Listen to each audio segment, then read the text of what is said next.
Welcome to the Brian Rouge Show. It's August the 4th, 2018, and with Dennis Wise and Pete Pop Heracles, we're going to talk about the latest episode Dennis created of the secret Masonic victory of World War II, Part 15. So welcome to the show, guys. Welcome.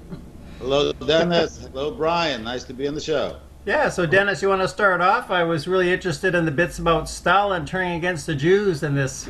Yeah. But we're talking about this infamous Albert Pike letter of the three world wars. The three world wars, yeah. You're familiar with that, right? Well, it says that the purpose for World War I was to establish the Soviet Union, to establish communism, and have a strong base for communism that they can use for communism, which we know that's exactly what happened. And to secure Israel, of course, with the Balfour Declaration. Okay, and then the purpose of World War II was to expand the Soviet Union to where it equaled or rivaled the armies or the countries of the West.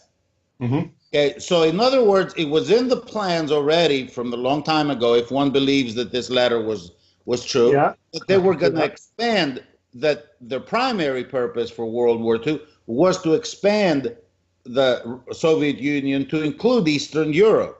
So it was in the plans already that in the aftermath of World War II, the Stalin was going to take over Eastern Europe, right? And we know that they had a secret agreement. I think I read somewhere that in one of, I think it was at Yalta, it might have been in the Tehran conference, but I think it was Yalta, to where they, outside of the mainstream conference that they were having, they had a secret conference with Roosevelt and who was his secretary of Hopkins and Dexter, and Alger Hiss. And they, on the other side, it was Stalin and I think Molotov, or his defense minister at the time. So the five of them met secretly and agreed of how they were going to divide up the world after World War II. They more or less knew the war. Yeah. Right. So it was agreed that Stalin would take over Eastern Europe. So, but then once he did take over Eastern Europe, that's when the tables turned and Churchill came out and says an iron curtain has descended upon Europe, and that whole thing. All of a sudden he became an enemy, but only after they allowed the Soviet Union to take control of Eastern Europe. Yeah, well, what I'm saying is Churchill would deceive the world by giving Stalin Eastern Europe, but really, because the bankers run the Soviet Union, he wasn't giving it anybody, only the bankers. But Stalin turns. Now Stalin turns. I'm saying in this episode, they found 25 train loads of Masonic stuff, took it back to Moscow. Maybe there was something in there what he didn't like.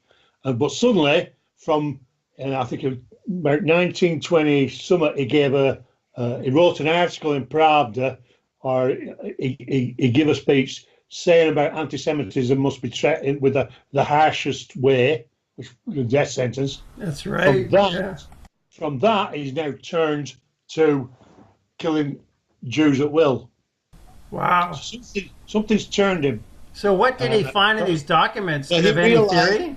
He realized that he'd been used like soap. Yeah. Well, that's were they gonna dispose of him? Was that what he discovered? Well, that's quite possible. I found some more information on him since that a lot of these, what were in the Soviet archives, the Rothschilds managed to get back. Yeltsin handed a lot over. I think for about 300 grand. Wow! All the Rothschilds' bad history was handed back over. I'll probably stick it in an episode at some point. But there was certainly some what he found. I mean, they even found, I believe, Masonic stuff in Prague as well, not just Berlin. So there's a huge amount of Freemasonry plunder from the Germans, right, which is now in Stalin's lap. And you've got to, there's 2 and 2 plus 4. There's got to be something in there, which, well, he wasn't meant to see it anyway, we know that. Now he's got hold of it, he's looking at somebody he weren't meant to see. It's quite possible that there was something in there he saw. That's what I'm saying. I think from a Jewish perspective, they use the Masons, and in the end, they'll destroy the Masons as well when the Jews take over the world, You're or right. whatever, something like that. I think you're right. I think the final thing with Freemasons is the Freemasons themselves will be wiped out. Dennis, how do you think the whole element of Trotsky being overpowered by Stalin when really he was the favorite of Jacob Schiff and the Jews? So maybe they allowed Stalin to carry on the World War II plan, but once it was over, then they figured they didn't want him around because he was too nationalist for their interests. Trotsky was the globalist, really. Right. I don't think, but I think I've always, again, I can't prove it, but I've thought if the two went for an interview, they'd be looking for the guy who would be most happy and settled in his life to wipe out millions of people. And if you're going to look at it from that angle, that's Stalin's your man, because he did exactly that. Well, and so did Trotsky, right? Trotsky and Lenin killed millions and millions. But they probably thought Stalin were a better bet, to do the job. I mean, it's a dirty job, and Stalin were capable of it, and that's my thoughts. But like I said, I think Trotsky really was the globalist. I don't think Stalin was a globalist in them terms, if you know what I mean. Yeah. And he might have even been even more ruthless than Stalin, according to some of his writings that I read of how he. Trotsky, I mean, might be more if you can even believe that it's possible to be more ruthless than Stalin, well, 60 million people or something? I mean, I could never call him a good guy because he's killed that many Christians. Point being, though, right, is that, if I can take you now back to the, just after World War I, back to Germany, and when the Jews tried to take over Germany, the communists tried to take Germany then, but they were rounded up and a lot of them were shot beforehand, but a lot were executed. And before they were executed, they shouted out, "Long live the world revolution," right, which is this Jewish revolution which had been planned since the French Revolution and before even.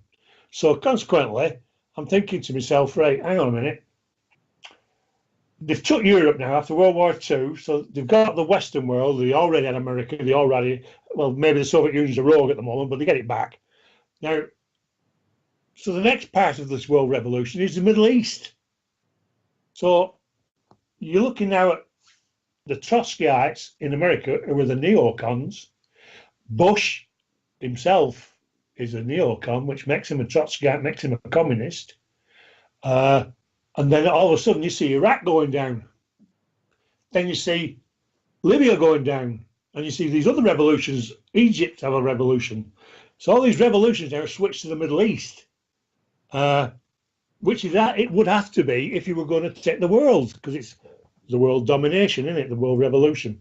So when people say that communism is responsible for 60 million deaths, they're not adding on the Middle East, the Middle East deaths. I mean, 500,000 Iraqi children were killed in that, just sanctions alone. When that, what was she called? Clinton's. And Madeleine Albright, was that her name? They're asking, do you think it was worth it? She said, we think it was worth it. 500 million kids, it's worth it. 500 million kids. So this is a communist talking. I think 500,000 kids, right? Yeah. 500,000. It was worth it. Iraqi children, right.